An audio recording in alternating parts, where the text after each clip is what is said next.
Multiple Jets updates have revealed that serious changes are imminent in New York. As after multiple updates have been revealed on a few different Jets players, it's very clear that we are going to see changes as these players are playing what looks like in some of their final Jets games, as Darren Mougey is about to make some serious changes to this team. We're going to go over what exactly those changes are, what these updates are, why they have signaled these changes. There's a lot to go over on the New York Jets right now.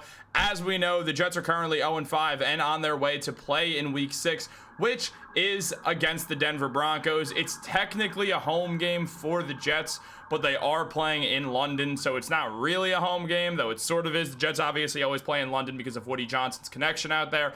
But as we know, the New York Jets will be facing off against the Denver Broncos in London. Nobody really has faith that the Jets are going to do anything this season. However, changes are imminent for this team. As we know, when teams get bad, they usually start to make some serious changes, and we have multiple reports that show why changes are going to be coming, specifically in regards to these players that were mentioned for different reasons. And guys, before we do fully jump into this topic, if you're part of that 66% that's not subscribed to Jets Digest, make sure to subscribe for daily Jets updates from myself and Matt. But jumping right into it, guys, there is a lot to go over on the team. Because the Jets, it was announced that cornerback Michael Carter with a concussion and wide receiver Alan Lazard did not travel with the team to London. They also said it doesn't impact their status for Sunday's game. So these two still very much could appear in the games, but it's not guaranteed that two of Aaron Glenn's guys are going to be showing up. Now, like, it's not fully Aaron Glenn's guys. They were here before Aaron Glenn, but still guys who Aaron Glenn is coaching, I'll say. And Michael Carter has had an interesting career up to this point. His tackle numbers look a lot better than what they were last season already. We see that he's likely, if he continues to play, will get these numbers up. He did miss a game already this season, but he's been better than last year with the pass deflections with 2, where he only had 1 last year, and he already has 13 combined tackles and 9 solo tackles, which is already closing in on what last year's numbers were. However, there are a lot of concerns about Michael Carter, concerns that we are going to be jumping right into because there is a lot on Michael Carter as well.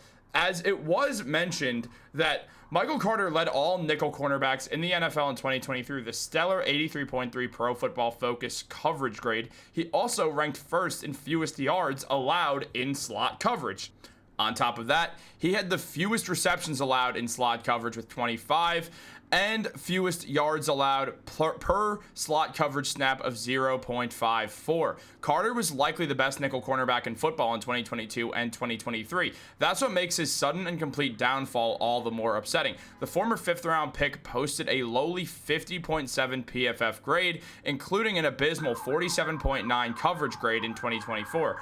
Jets fans were quick to write off Carter's struggles as a product of season-long lingering back injuries, but expectations were understandably high for a bounce-back year in 2025. Instead, Carter has somehow been even worse. The once standout nickel cornerback has been arguably the biggest weakness in the Jets' defense, posting a brutal 35.9 Pro Football Focus coverage grade that ranks dead last among all 118 qualified cornerbacks. The only cornerback with a worse grade was veteran Xavier Howard, who literally retired last week in large part due to his struggles. On top of that, it was mentioned by the Jet Press also that it's become painfully obvious that not only is Carter a very poor fit in Steve Wilks' aggressive man-heavy defense, but that his body also appears to be failing him. Carter has dealt with a shoulder injury this season and is currently sidelined with a concussion. The Jets' defensive scheme needs its nickel cornerback to be physical and willing and be a willing tackler. At just 5'11", 184 pounds, Carter's body just hasn't been able to hold up in this defense. He's only just 26 years old, but there are genuine concerns about his health moving forwards at this point. The Jets can release Carter after this season and save over $7 million in cap space with a dead cap charge of less than $5 million. It's hard to envision a scenario where the Jets opt to keep Carter around for another year, especially at his $12 million cap hit in 2026. So Carter, not only is he dealing with an injury, but we're likely seeing some of his last games as a player on the New York Jets defense. I mean, again, best nickel corner in 2022 and 2023.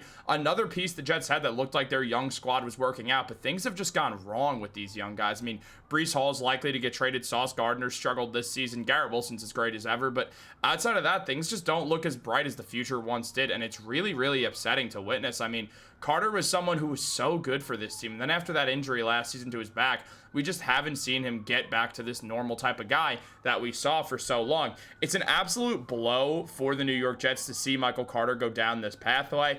And it's definitely something that's going to be monitored for a while later. Could he bounce back once he's back from the concussion? Yes. Is he going to play this week? That's up in the air. I imagine he won't due to the concussion, which then once again will just be another sign of injuries that we've seen. Now, cornerback is one of the highest concussion rate positions in football. Actually, if I'm not mistaken, it was the highest last year, so we can be aware of that. We saw Sauce Gardner deal with a concussion, so it's not unheard of it in cornerbacks. In fact, it's quite heard of. But at the end of the day, it's definitely been a really bummer of a situation with him. Now, a less bummer situation of the Jets sort of seeing someone kind of be by the wayside is Allen Lazard. Lazard, in the 4 games that he's appeared in, the sirens are out because this man is going to prison for the money he's robbed the Jets of, because in 4 receptions, he has 24 yards. It's way down from his 13.3 yards per reception for his career average. And he does have a touchdown, but at the end of the day, it has just not been good football by Allen Jamel Lazard at all. And there's been a lot of discussion surrounding what happens next with the New York Jets wide receiver, who they paid a lot of money to. Now, first of all, we are going to see Tyler Johnson get a bit of an uptick in just playing time and snaps and everything, with Lazard likely out for personal reasons, that is. But when it comes down to it, Tyler Johnson also has 4 receptions, but he does have 63 yards, which is 15.8 yards per reception. He doesn't have a touchdown this season, but the former Super Bowl champion is someone to look at and is younger, so the Jets will likely move forward with him first. Now, as mentioned here, when it was announced that Carter and Lazard were both not on the flight to London, it was mentioned here that no player has ever been more traded than Allen Lazard. Obviously, there's been a ton of trade rumors surrounding Lazard, and it would be pretty insane to not see him get traded in the very near future.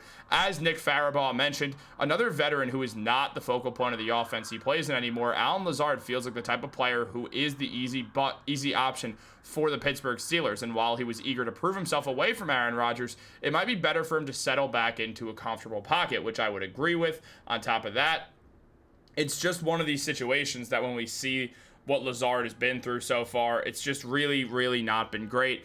And I mean, Steeler fans are saying that they do want Allen Lazard. We see this tweet here when there was some talk about some realistic options for the Steelers in the wide receiver trade market.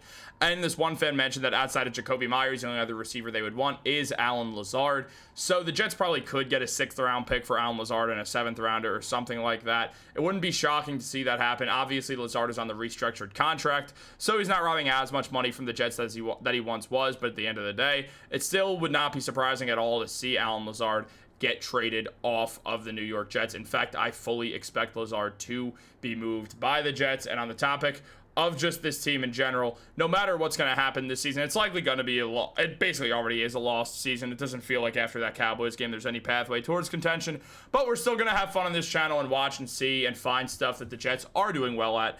And we are going to keep a focus on that as well moving forwards. Guys, what do you like about this Jets season thus far? I know it's a tough question to answer, but what are you liking? What do you, I mean, we could go over what we're not liking for hours. So what are you liking about it? Let me know in the comments down below. Like this video, subscribe, turn on post notifications. Have a great day, guys. Still going to root for the Jets day in and day out. Go Jets.